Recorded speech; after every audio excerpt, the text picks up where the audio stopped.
মাহে রমজান সামনে, এবারের রমজানে টার্গেট নাও 30 দিনের রোজার মাধ্যমে দিল থেকে আল্লাহর কাছে এইভাবে 30টা দিন হাতে গুনে তুমি আল্লাহর সাথে ওয়াদাবদ্ধ হও যে আল্লাহ 30 দিন আমি রোজা রাখবো, এবং যৌন চাহিদা, লজ্জাস্থানের চাহিদা,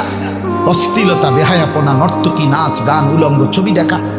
নারীকে নিয়ে চিন্তা ভাবনা, মেয়েকে নিয়ে অশ্লীল চিন্তা ভাবনা, অবৈধ কোনো প্রেম সম্পর্ক, হারাম কোনো রিলেশন, এই সব ত্যাগ করে বন্ধু 30টা দিন মনোযোগ দিয়া রোজা রাখো, তারাবি পড়ো, ইফতার করো, সাহারি করো, তাসবিহ পড়ো, তেলাওয়াত করো, কোনো আলেমে দ্বীনের সাথে উঠা বসা করো, ইমাম সাহেবের সাথে সম্পর্ক করো। ইনশাআল্লাহ দেখবা